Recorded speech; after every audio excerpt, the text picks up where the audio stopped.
राधे राधे दोस्तों, कैसे हैं आप सब। दोस्तों, साल 2024 का पहला चंद्र ग्रहण इस बार होली पर लगने जा रहा है। यह एक भयंकर चंद्र ग्रहण होगा।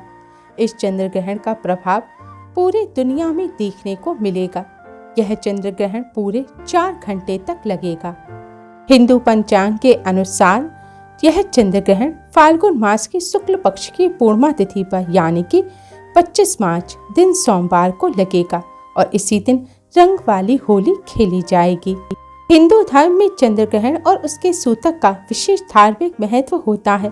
ग्रहण और सूतक काल के दौरान कुछ खास नियमों का पालन करना चाहिए। माना जाता है कि ग्रहण के समय बच्चे, बुजुर्ग के साथ साथ गर्भवती महिलाओं को अपना खास ध्यान रखना चाहिए। चंद्र ग्रहण एक खगोलीय घटना तो है, लेकिन धार्मिक मान्यता के अनुसार इसे बहुत ही खास माना जाता है। धार्मिक मान्यताओं के अनुसार राहु केतु के कारण चंद्र ग्रहण की स्थिति बनती है और ऐसे समय में चंद्रमा पर संकट की घड़ी होती है। ऐसे में गर्भवती महिलाओं को खुद का अधिक ध्यान रखने की जरूरत है। शास्त्रों में ग्रहण के समय कुछ कार्य करने की मनाही की गई है। चंद्र ग्रहण शुरू होने से 9 घंटा पूर्व सूतक लग जाते हैं। सूतक वह अशुभ काल होता है जिसमें कोई भी शुभ मांगलिक कार्य नहीं किए जाते। इसलिए सूतक लगने से पूर्व ही मंदिरों के पट बंद कर दिए जाते हैं। अनपान की भी मनाही होती है। मूर्ति पूजन भी नहीं किया जाता। इसलिए ग्रहण और सूतक काल में खास ध्यान रखने की जरूरत होती है। चंद्र ग्रहण फाल्गुन पूर्णिमा पर लगने जा रहा है। फाल्गुन पूर्णिमा तिथि इस बार 24 मार्च की सुबह 9:54 पर शुरू होकर 25 मार्च की दोपहर 2:29 पर समाप्त होगी। फाल्गुन पूर्णिमा पर ही होलिका दहन किया जाता है। इसलिए होलिका दहन इस बार 24 मार्च को किया जाएगा और 25 मार्च को रंग वाली होली खेली जाएगी और इसी दिन ग्रहण लगने जा रहा है। भारतीय समय के अनुसार यह चंद्र ग्रहण 25 मार्च की सुबह 10:23 पर शुरू होगा और 25 मार्च की दोपहर 3:02 पर समाप्त होगा। क्योंकि इस समय भारत में चंद्रमा दिखाई नहीं देगा, इसलिए भारत में यह ग्रहण नहीं देखा जाएगा। इसलिए इसके सूतक भी भारत में मान्य नहीं होंगे। इस चंद्र ग्रहण के सूतक तो भारत में मान्य नहीं होंगे, लेकिन ग्रहण लगने की वजह से ग्रहण के दौरान कुछ खास नियमों का पालन अवश्य ही करें। और इस दिन होली भी पड़ रही है। होली के दौरान भी नकारात्मक ऊर्जा बहुत अधिक बढ़ जाती है, इसलिए ज्यादा सावधानी बरतें। दोस्तों, शास्त्रों में कुछ ऐसे कार्य बताए गए हैं जिन्हें चंद्र ग्रहण के दौरान भूलकर भी नहीं करना चाहिए, वरना ग्रहण का नकारात्मक प्रभाव आपके जीवन को नुकसान पहुंचा सकता है। चंद्र ग्रहण के दौरान क्रोध ना करें। क्रोध करने से अगले 15 दिन आपके लिए खतरनाक हो सकते हैं। चंद्र ग्रहण के दौरान भोजन ग्रहण ना करें। साथ ही मूर्ति पूजन करना भी वर्जित माना जाता है। लेकिन ग्रहण के दौरान मानसिक पूजन, मंत्र का जाप करना बहुत ही शुभ माना जाता है। मान्यता के अनुसार अन्य दिनों की अपेक्षा चंद्र ग्रहण के दौरान अगर आप एक बार भी मंत्र का जाप कर लेते हैं तो इससे आपको 1 लाख बार मंत्र जाप करने का पुण्य फल प्राप्त होगा। चंद्र ग्रहण के दौरान किसी सुनसान जगह या शमशान भूमि के पास नहीं जाना चाहिए। इस दौरान नकारात्मक शक्तियां काफी हावी रहती हैं और ऐसी जगहों पर नकारात्मक शक्तियों का प्रभाव अधिक बढ़ जाता है जो आपको नुकसान पहुंचा सकती हैं। चंद्र ग्रहण के दौरान आपको किसी भी नए काम की शुरुआत नहीं करनी चाहिए, क्योंकि ग्रहण के दौरान चंद्रदेव पर संकट होता है। इसलिए इस समय किए गए नए कार्य में चंद्रदेव के साथ अन्य देवी देवताओं का भी आशीर्वाद नहीं मिलता, जिससे काम में सफलता नहीं मिल पाती। इसलिए चंद्र ग्रहण के दौरान किसी भी नए कार्य की शुरुआत ना करें। चंद्र ग्रहण के दौरान ब्रह्मचर्य का पालन करना चाहिए। पति पत्नी को शारीरिक संबंध नहीं बनाने चाहिए। कहते हैं इस समय बनाए शारीरिक संबंध से अगर गर्भ ठहर जाता है तो वो उस बच्चे पर बहुत बुरा असर पड़ता है। नकारात्मक ऊर्जा का प्रभाव बच्चे के जीवन को बर्बाद कर सकता है। इसलिए इस समय संयम बनाकर रखें। ग्रहण के दौरान अगर आप शारीरिक संबंध बनाते हैं तो इससे आपकी सुख शांति भी खराब हो सकती है। दोस्तों, चंद्र ग्रहण के दौरान किसी को अपशब्द नहीं बोलना चाहिए। इसके अलावा फिजूल की बातों से भी परहेज करना चाहिए। हो सके तो इस समय अधिक से अधिक मंत्रों का जाप करें। इस समय भोजन तो भूलकर ही ना करें, लेकिन अगर आप बीमार हैं, आपको दवा लेनी है, गर्भवती महिला हैं, आप भोजन करना चाहते हैं, तो आप भोजन में तुलसी पत्र या गंगा जल डालकर भोजन कर सकते हैं। लेकिन इस दौरान भूलकर भी मांस मदिरा का सेवन नहीं करना चाहिए।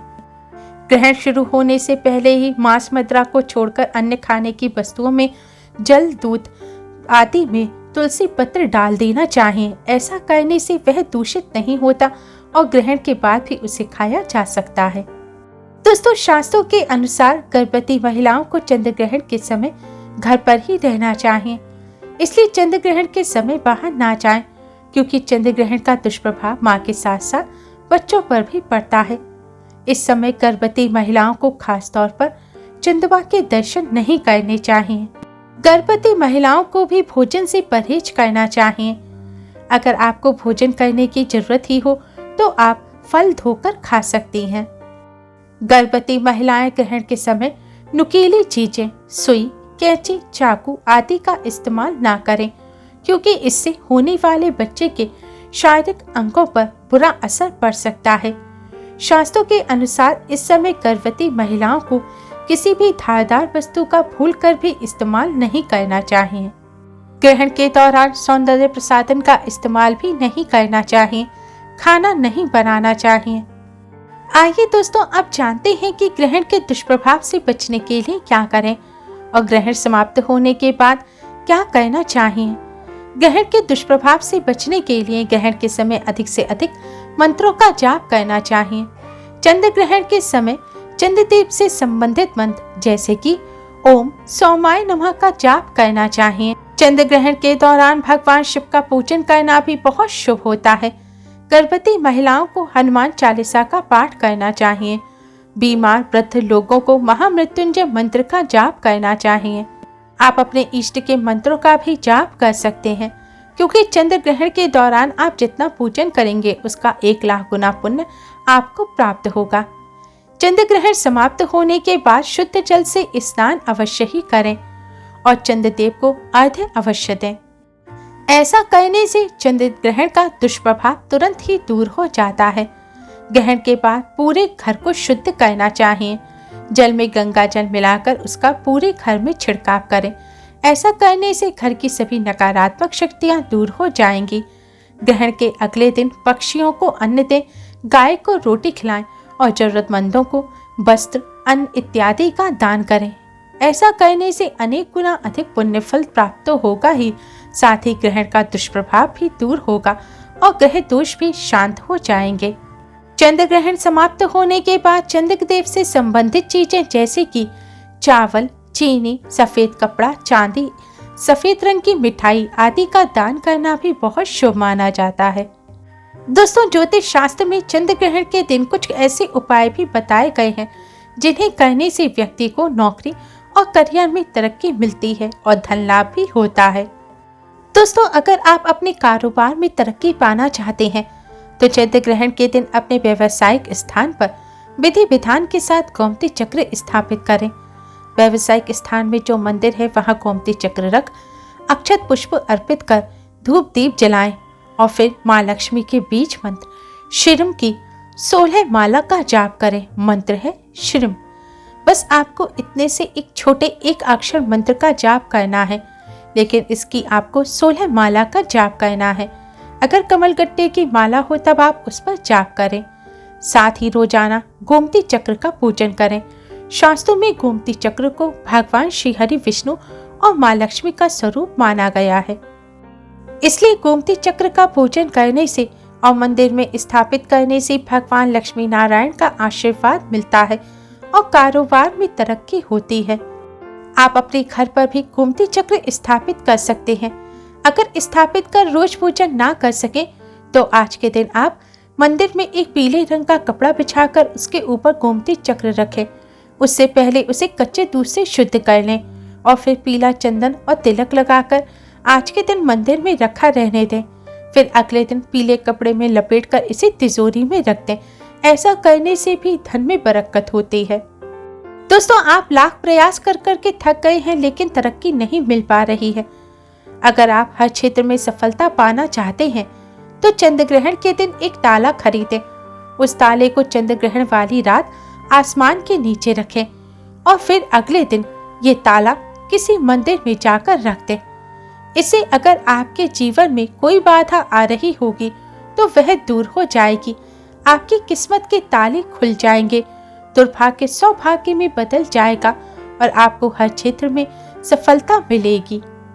अगर आपको नौकरी में उन्नति नहीं मिल रही, आप पितृदोष से पीड़ित हैं, तो चंद्र ग्रहण वाले दिन मीठे चावल बनाएं और इन्हें आप कौवों को खिला दें। इससे आपकी नौकरी में आ रही बाधा तो दूर हो ही जाएगी, साथ ही पितृदोष भी दूर होगा। पितृ प्रसन्न हो आशीर्वाद देंगे और पितरों के आशीर्वाद से सफलता मिलेगी। नौकरी में उन्नति होगी और बिगड़े कार्य बनने लग जाएंगे। दोस्तों, चंद्र ग्रहण का दिन सिर्फ अशुभ नहीं होता, पूजन और उपाय के लिए यह दिन बहुत ही खास माना जाता है। इसलिए इस दिन यह आसान से उपाय कर इनसे लाभ अवश्य ही प्राप्त करें। उम्मीद है आपको हमारी ये वीडियो पसंद आई होगी। प्लीज लाइक कर अपने फ्रेंड्स के साथ शेयर जरूर करें और यूजफुल वीडियोस के लिए चैनल को सब्सक्राइब कर बेल आइकन को जरूर दबाएं। Thanks for watching. Radhe Radhe.